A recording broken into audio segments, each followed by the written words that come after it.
Hello, we are reaching you live from iBrandTV newsroom in Lagos, Nigeria. Coming up, suspected herdsmen invade where arrest local government of area Benue State killings calls all residents.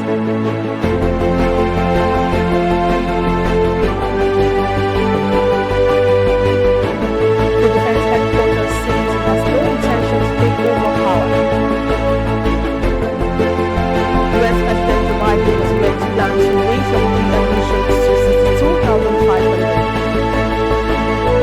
Bitcoin loses market share as Ethereum gives Bitcoin a hard chance.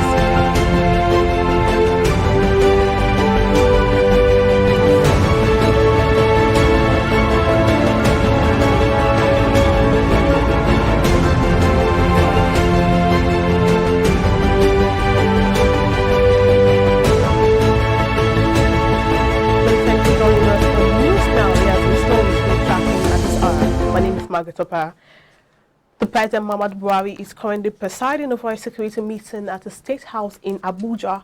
The meeting, which is holding at the First Lady's Conference Room, is a continuation of last Friday's meeting adjourned for today.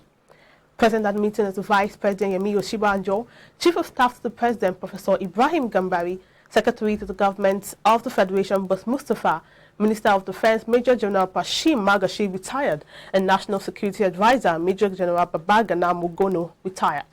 Also present are the Chief of Defense Staff General Loki Irabo, Chief of Army Staff Lieutenant General Ibrahim Atairu, Chief of Naval Staff Vice Admiral Awao Zubairu, Chief of Air Staff Air Marshal Ishaka Amo, and the Acting Inspector General of Police Usman Baba.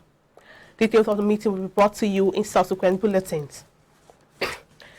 Meanwhile, the Defense Headquarters on Monday stated its loyalty to the President Muhammadu Buhari, saying he has no intentions to take over power.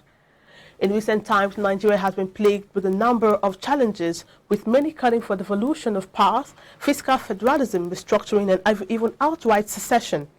But the DHQ in a statement warned politicians will not see ambitions to rule Nigeria outside the ballot box, saying the military is committed to defending Nigeria's democracy.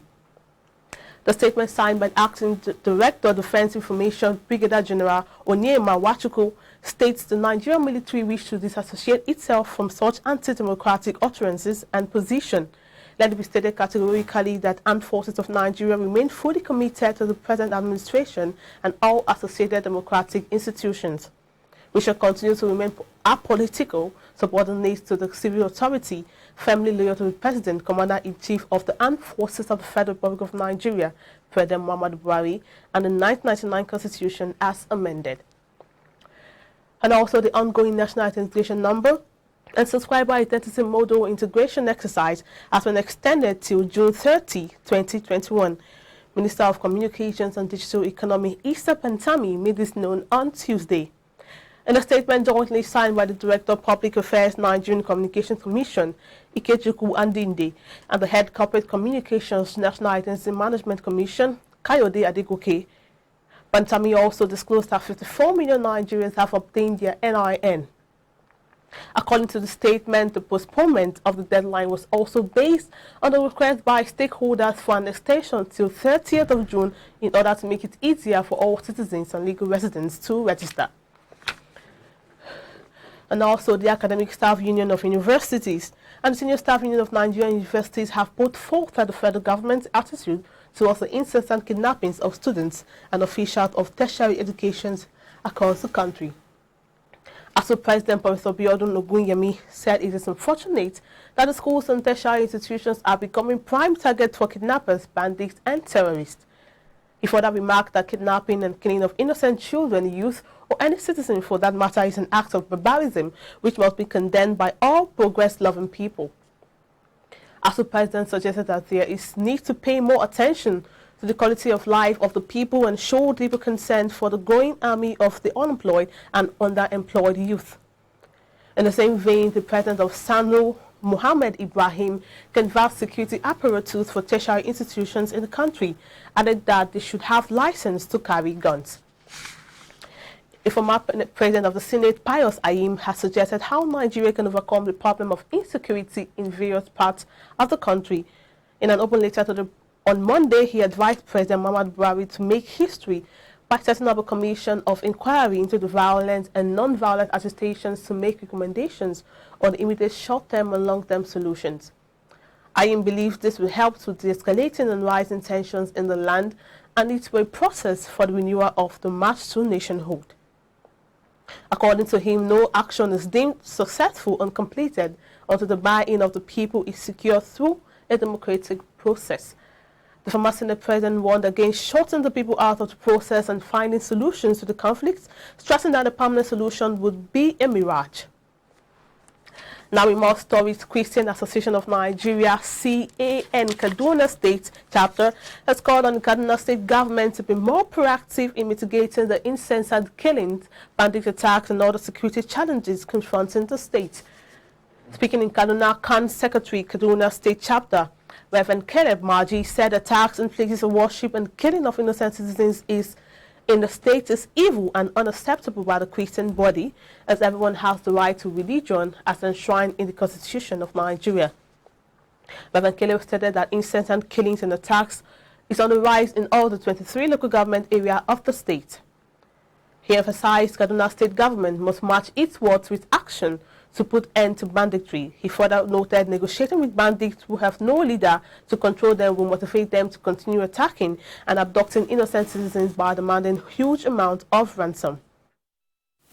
Like any other person, we felt it was absurd, it was uncalled for, it was ungodly, it was devilish for innocent people who will go to church for the purpose of worship, because we live in a country where there's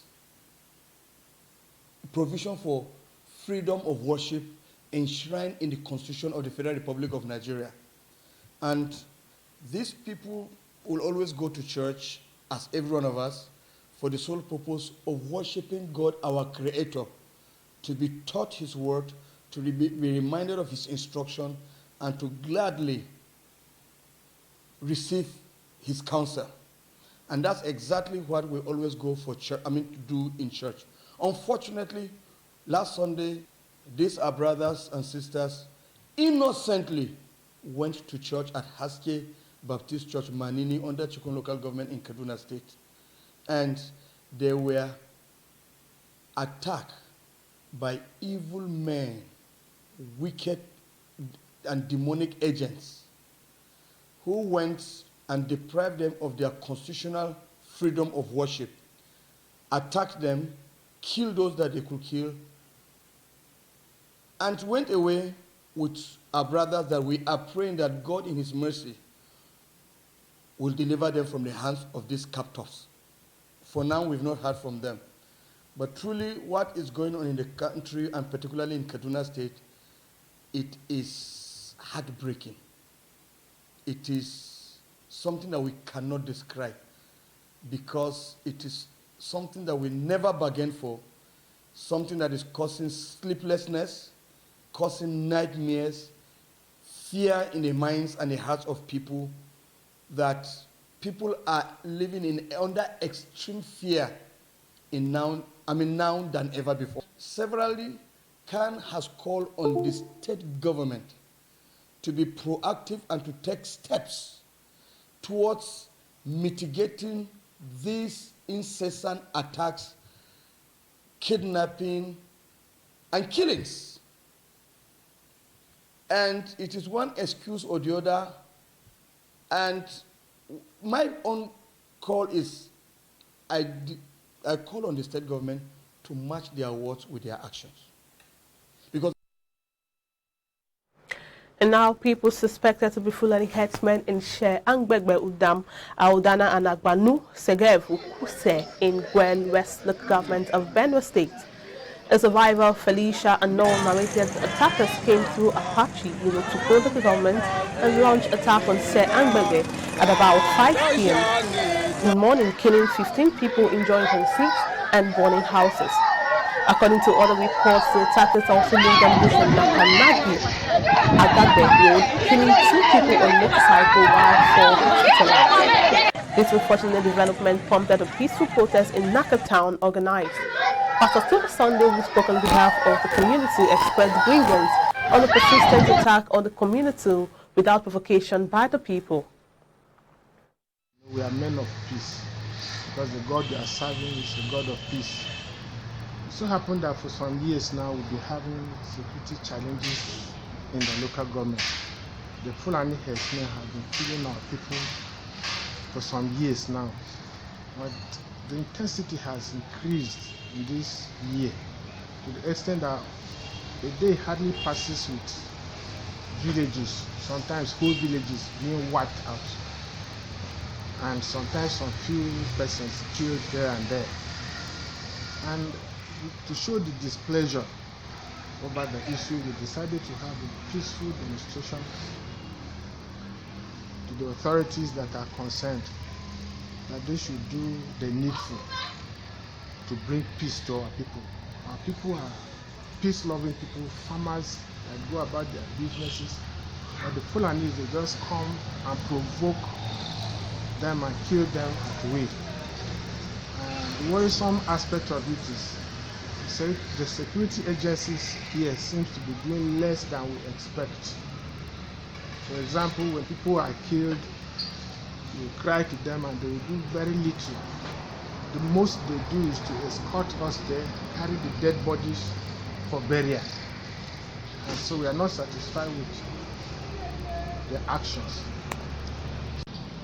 It's so pathetic and painful as we intend to stage our grievances. We saw as dead bodies were coming in from a nearby village where the Fulanis attacked this early morning. So it's a situation that we want to stand with our governor and say that enough is enough. This is too much with us. The solution. In other news, the lawmaker representing Ibadan North Federal Constituency at House of Rep. Honorable Malusuddin Olaide Akiremi has alleged that Governor Seyi Makinde is not doing enough to tackle insecurity in the state.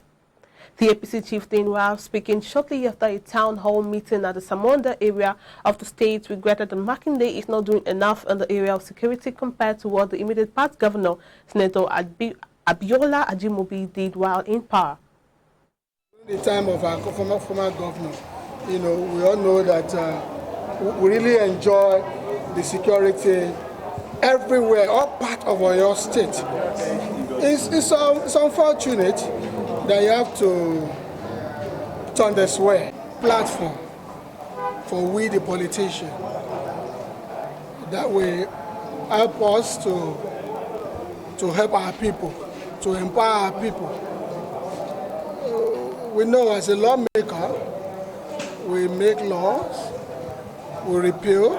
For we the politicians is to be more serious on poverty.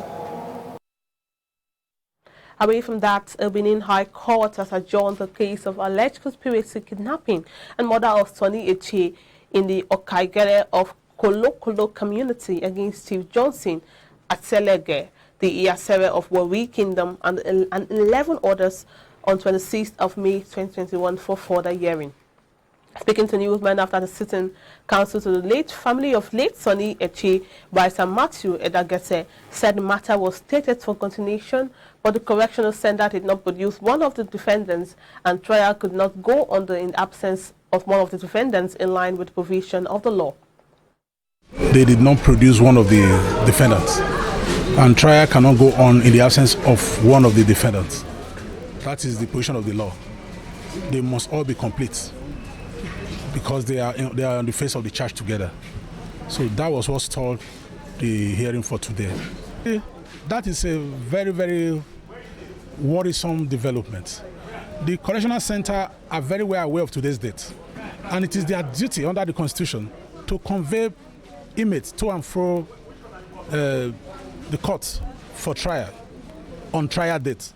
So if for any reason, for their own, negligence or inefficiency, and they allow matter to drag on because they fail to do what they ought to have done, it is unfortunate.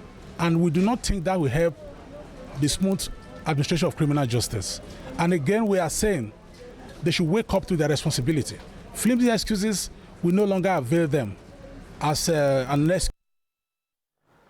Meanwhile, the Adamawa state government says all arrangements are concluded to eradicate any form of disease using routine vaccination. The Executive Chairman, Primary Health Development Agency, Dr. Suleiman Saidu, disclosed this during a press briefing in Yola. Diseases that can be prevented effectively and efficiently using vaccine technologies. Vaccination is an established cost-effective strategy for disease control, and this role of vaccine is increasingly becoming central in the control of many diseases. Just recently, the agency has joined the rest of the world to roll out COVID-19 vaccination in Adamawa State. So far, we have vaccinated 29,205 persons, and we are still counting, comprising of frontline health workers, other frontline workers, strategic leaders, as well as intending pilgrims. This is to underscore the new addition to the multiple or non-established rules of vaccination in disease control. The ICRC has been working with the agency since 2015, supporting its immunization programs through logistics and the mobilization of the communities. For the past 3 years, the ICRC, in partnership with the agency and the Swiss Tropical and Public Health Institute, TPH, developed a decision-making tool for the detection of illnesses in children under 5. This innovative tool, currently in use in almost 400 primary health care centers, helps healthcare workers provide standardized examinations for children, which provide better diagnosis, better explanation for the patients and caregivers on the outcomes, and better knowledge for the proper use of treatment. WHO partners and individuals around the world, and indeed Nigeria, will unite to increase trust and confidence in vaccines to maintain or increase vaccine acceptance. We'll take a breather now. We'll be back for more stories.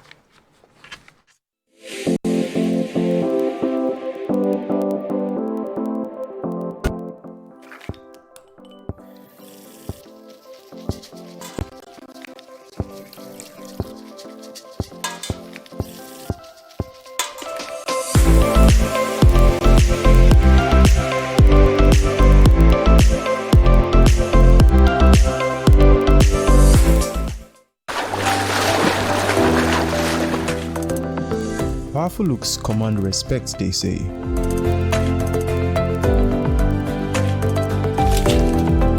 The perfect body,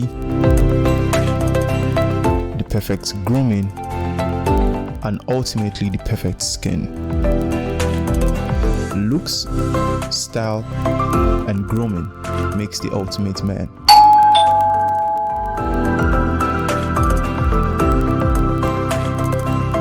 I've found a ridiculously easy way to make my skin always feel epic.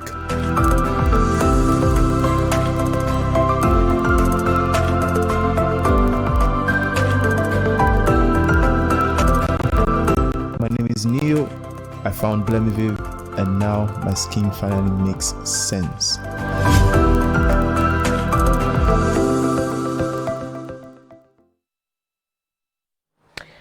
Many thanks for staying with us. Now, the Africa story.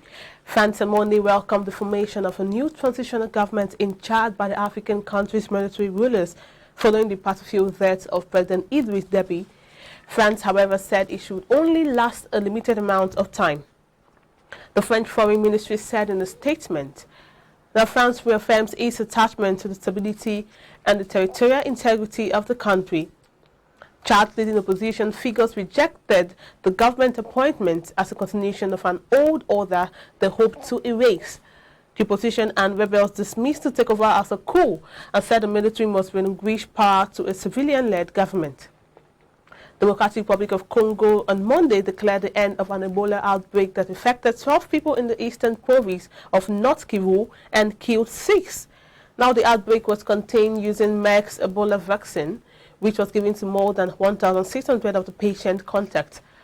The cases were genetically linked to the 2018 to 2020 Ebola epidemic that killed more than 2,200 people, the second highest toll recorded in disease history. The latest flare-up emerged on February the 3rd in the city of Petembo, with the death of a woman whose husband had contracted the virus in the previous outbreak. Now on the foreign scene, the U.S. President Joe Biden said on Monday he has resurrected a plan to raise refugee admissions this year to 62,500 after drawing a wave of criticism from supporters for the initial keeping of the refugee cap at historical low level. A Democrat, Biden formally reversed himself just 2 weeks after his administration announced it would keep the cap at the 15,000 level set by the Republican predecessor, Donald Trump, an immigration hawk. In a statement, Biden said his action erases the historically low number set by the previous administration of 15,000, which did not reflect America's value as a nation that welcomes and supports refugees. Still on the foreign scene, Lebanon and Israel resumed U.S.-mediated talks on Tuesday over a dispute about the Mediterranean Sea border that has been up hydrocarbon exploration in the potentially gas-rich area. The longtime foes held several rounds of talks in October, a culmination of 3 years of diplomacy by the United States, hosted by the United Nations at a peacekeeper base in southern Lebanon. But negotiations stalled after each presented contrasting maps outlining proposed borders that actually increased the size of the disputed area. On Tuesday, the talks resumed at the same base in Lebanon's Lakora. Up next is sports with Judechi.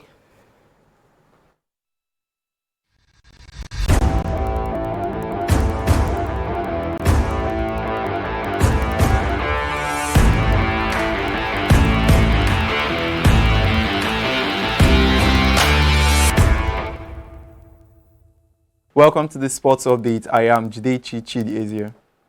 UEFA has announced that up to 9,500 spectators will be allowed to attend the Europa League finals in the Polish city of Gdańsk later this month.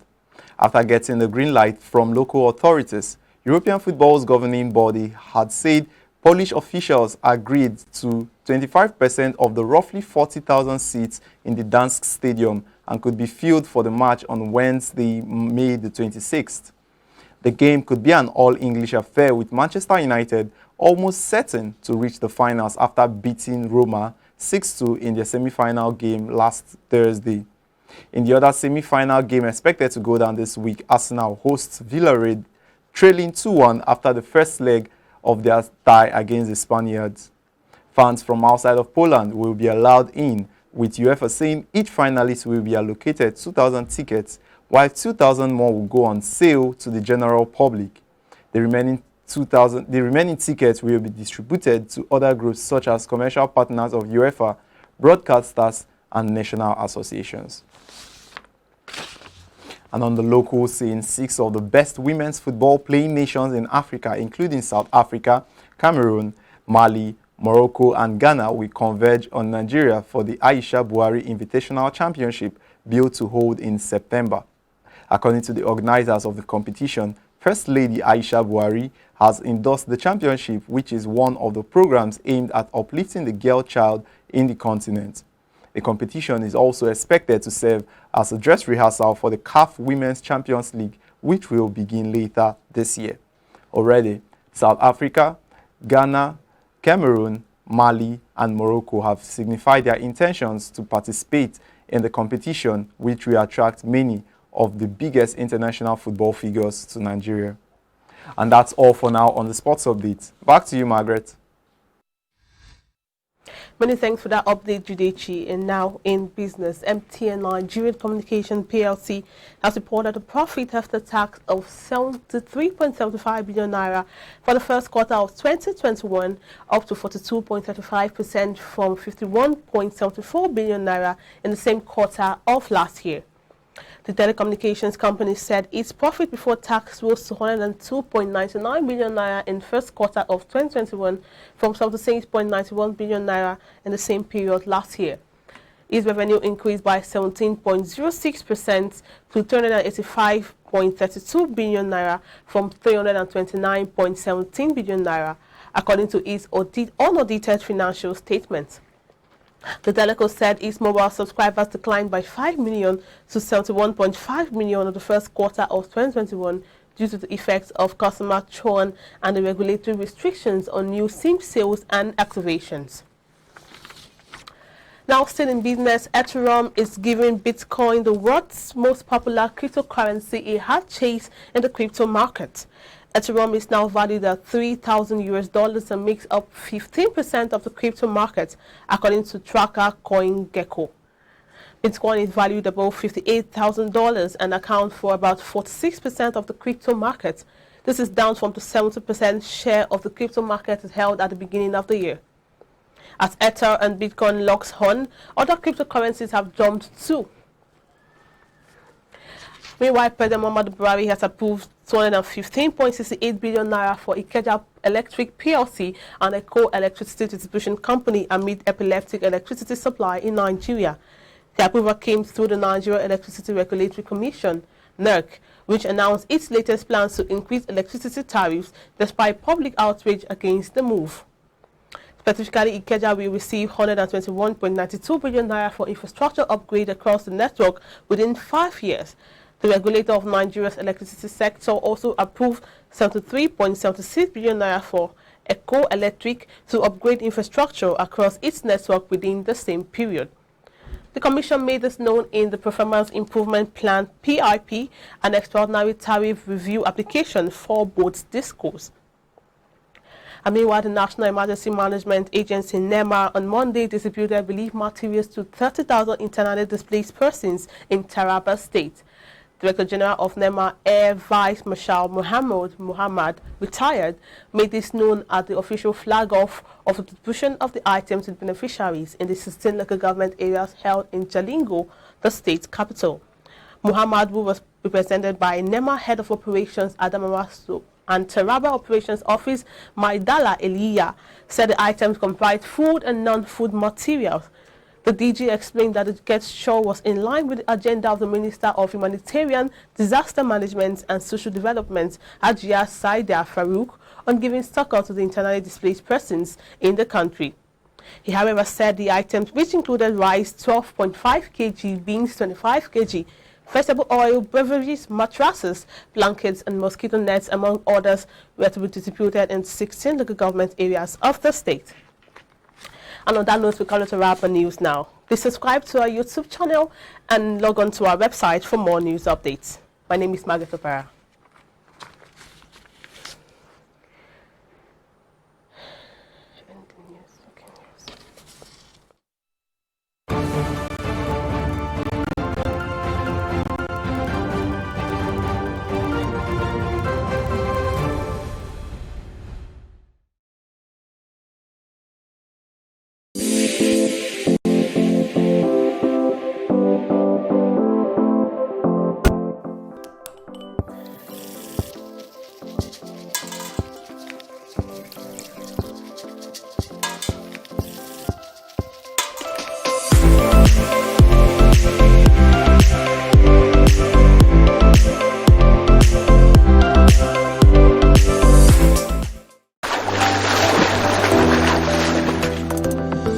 Powerful looks command respect, they say.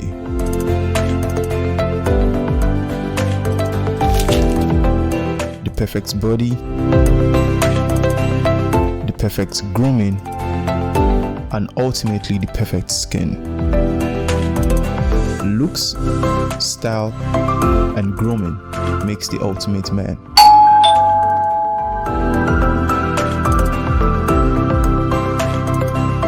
I've found a ridiculously easy way to make my skin always feel epic.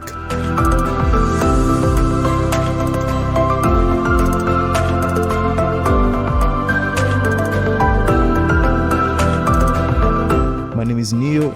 I found Blemiviv